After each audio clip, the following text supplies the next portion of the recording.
Hello kids, how are you? I hope that you will be fine and happy. Today we will read this chapter 10 kinds of verbs. Okay, like this start now this chapter. Transitive and intransitive verb. Verbs के दो kinds होते हैं, transitive और intransitive. Now, a transitive verb requires an object to complete its sense. Transitive verb होता है जिसका complete sense होता है. For example, he writes a letter. वह एक पत्र लिखता है. Okay. Now, letter is the object, the verb of the writes. In the above sentences, the action denoted by the verbs write passes over from the subject he to the object's letter. जो letter वो किसको indicate कर रहा है? he को. Such a verb is called a transitive verb. Next, an intransitive verb. An intransitive verb expresses an actions without an object. बिना object के कोई expression नहीं होता. For example, he plays. वह खेलता है. इसमें कोई object नहीं है. She walks. वह घूमती है. कोई object नहीं है. Okay.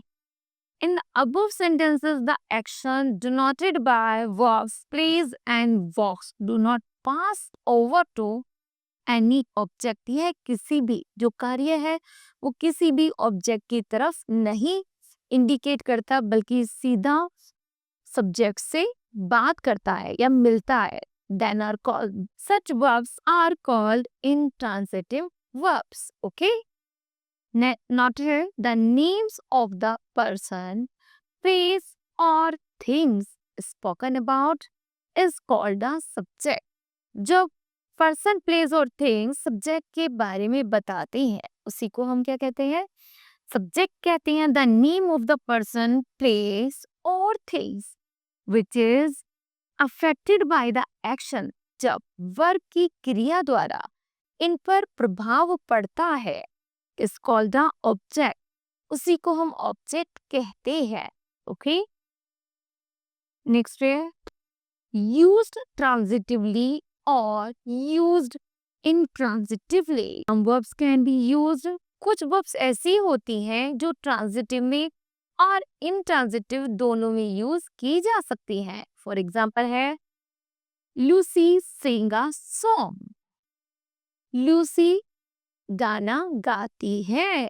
ओके. तो ये होगी हमारी ट्रांजिटिव. और हमें इंट्रांजिटिव बनाना तो लिखते हैं सी सिंग स्वीटली. वह मीठा गाना गाती है. उसी तरह ही फ्लाइज द काइट.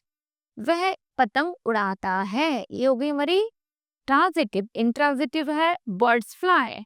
पक्षी उड़ते हैं. Next she boils milk. वह दूध बॉयल करती है.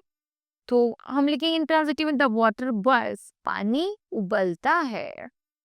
Now while describing the kind of a verb, it may be described as transitive verb or intransitive verb, or verb used transitively, used intransitively. Okay. Now kids, we do the practice time. Pick out the verbs in the following sentences and write their kind.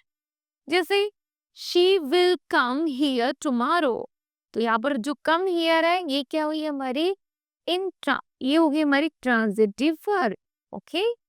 Next है the baby cried loudly. बच्चा कैसे चिल्लाया? Loudly. ये हो गई हमारी intransitive.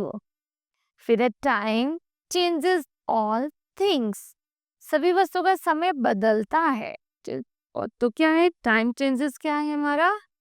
intransitive. Okay. Now kids, left exercise you do yourself. Next है pick out the subject and object of the verbs in the following sentence. हमें इन सेंटेंस से सब्जेक्ट और ऑब्जेक्ट को पिक आउट करना है. चलिए जैसे द चिल्ड्रन हो गया हमारा सब्जेक्ट. The children. उसी तरह हमारा ऑब्जेक्ट क्या है? There animals.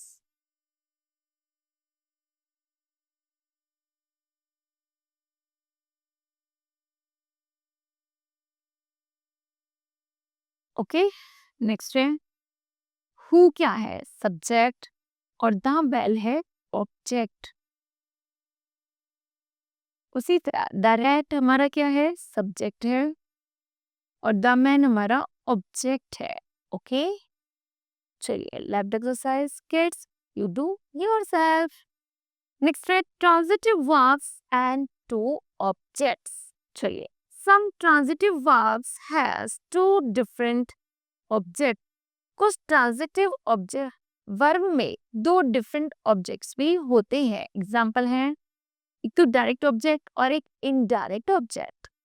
The objects that happens are things is usually called the direct object. जब सेंटेंस में क्या होता है जब किसी को सीधे रूप से बात बताई जाती है कहा जाता है या उसका प्रभाव पड़ता है उसी को हम डायरेक्ट ऑब्जेक्ट कहते हैं। The action denoted by the verbs comes direct to a things. Subjects का सीधा संबंध उस वस्तु से होता है। Next the object representing a person is usually called the indirect object. Okay, noted the indirect object usually comes first. Indirect object पहले आता है। इफ नॉट यदि नहीं आता प्रोसीड बाय यदि यूज किया जाता है उसके साथ टू या फोर के द्वारा उसको जोड़ा जाता है। For example the old man gave Harry a red pen. उस बूढ़े आदमी ने क्या दिया एक हैरी को एक रेड पेन दिया। उसी तरह हैरी क्या है इनडायरेक्ट ऑब्जेक्ट है और उसी तरह a pen a red pen भी डायरेक्ट ऑब्जेक्ट है। Next is the old man give to red pen to Harry. तो हम कैसे जोड़ेंगे उसको टू से। किसको दिया हैरी को दिया टू हैरी। सम एग्जांपल्स हैं my uncle taught me English. तो यहाँ पर इनडायरेक्ट है मी और डायरेक्ट है English. Okay, my uncle taught English to me. Okay, next है my father promised me a reward. मेरे पिताजी ने मुझे क्या प्रॉमिस किया एक रिवार्ड की वो उपहार देंगे। तो बनाएंगे my father promised a reward for me मेरे लिए। नेक्स्ट है cognate object. Cognate object is usually derived from the verb of the which is the object। Cognate होता है जब हमारा वर्ब से सीधा ऑब्जेक्ट पर प्रभाव होता है। ओके, एग्जाम्पल है Milkha Singh fought a fight milk. Okay, next है ही ran a रेस। तो रेन का किससे संपर्क है रेस से। Okay, now kids we do the practice style। Point out the object direct or the indirect in the following sentence। यहाँ पर object छाट रहा है हमें कौन सा डायरेक्ट है और कौन सा इनडायरेक्ट है। चलिए ये हो गया हमारा the principal will give him. ये क्या हो गया हमारा इनडायरेक्ट हिम और आर रिवार्ड हो गया हमारा direct.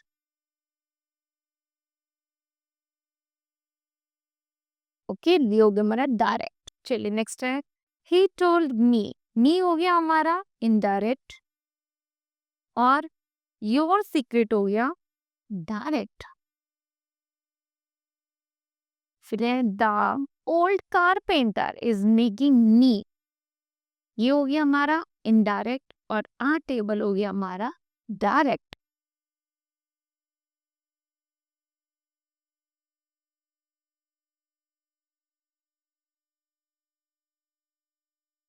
Okay, now kids left exercise you do yourself। Rewrite the following sentences putting the direct object before the indirect object।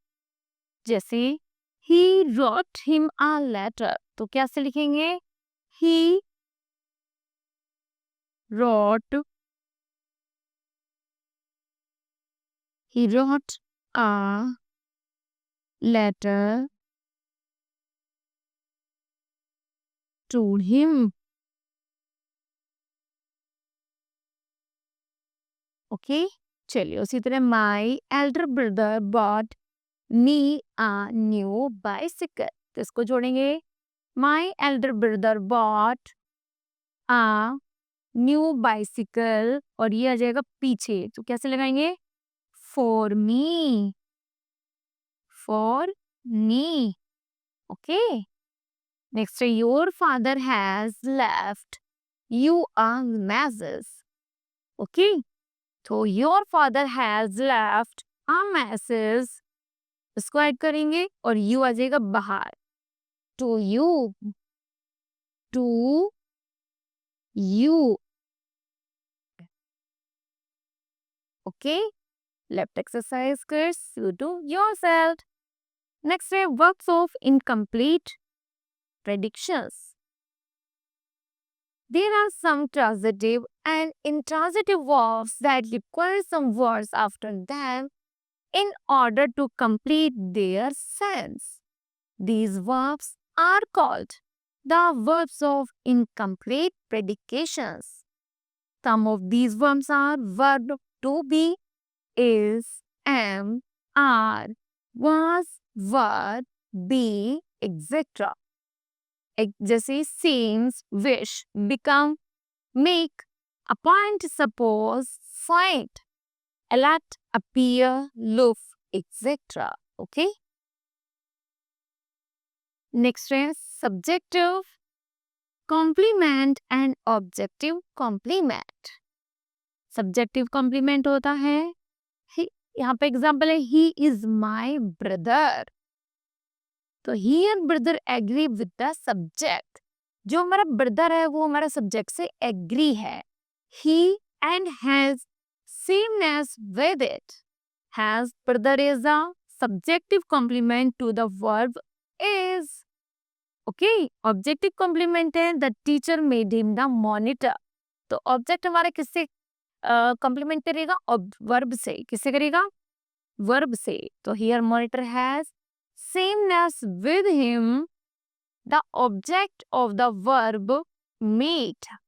Here monitor is the objective complement to the verb made. Okay, now distinctions between an object and a complement.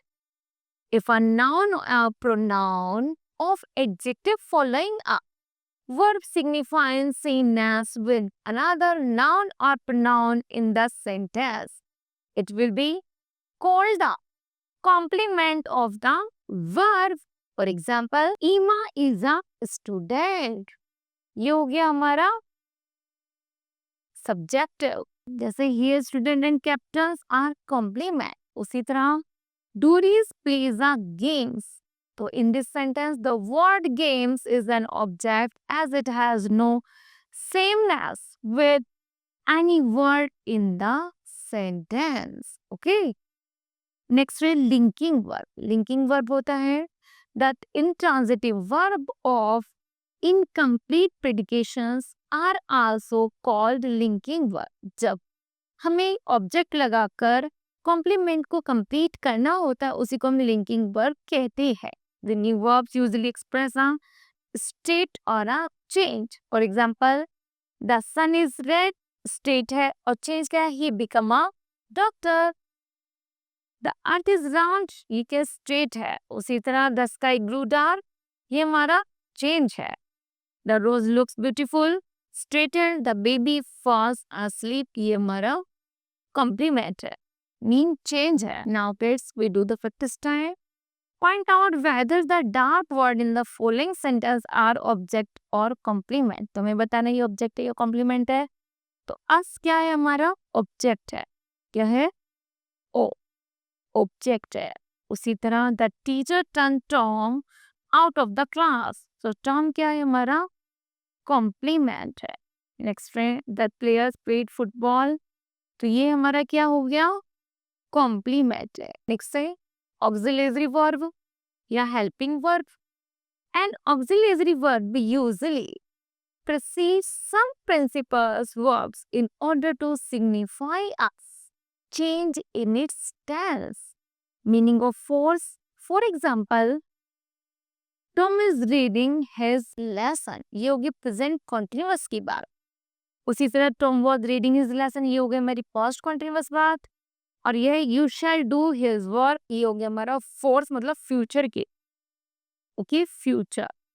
Now, in the above sentence, is, verb and shall are auxiliary verb या helping verb. List of auxiliary verbs की है। Be में है is, am, are, was, were. उसी तरह has, have, had, shall, will, should, would, do, does, did, can, could, may, might, must, ought to, used to, need, dare, etc. Next note है sometimes the verbs, कभी कभी जो वर्ब्स होते हैं be वाली, जैसे is, am, are, were, be, are use single, ये मोस्टली सिंगल में यूज किए जाते हैं। In such cases they are principal verbs, उन्हीं को हम प्रिंसिपल वर्ब्स भी कहते हैं। They are intransitive verb. For example है गार, गैरी इज अ बॉय, तो बॉय क्या है, कॉम्प्लीमेंट है। उसी तरह she is Reenu, Reenu is क्या है, कॉम्प्लीमेंट है इंट्रांजिटिव वर्ब में। Sometimes the verbs has, have, had, will, shall, have are also used in their original forms. Then their principal verbs are called transitive verb. For examples, the old lady has an umbrella. Okay? Umbrella क्या है, object है। Next है the boys have a football. तो यहाँ पर क्या है, football क्या है, object है। Okay? Now kids, we do the practice time. Pick out the auxiliary verb in the following sentence. चलिए यहाँ पर auxiliary क्या है, will. The principal will reward the best student. Next है Meenu will go to school tomorrow. Auxiliary है will. Next है we ought to help him. यहाँ पर auxiliary verb है ought to. Okay. Now case left exercise you do yourself. Okay.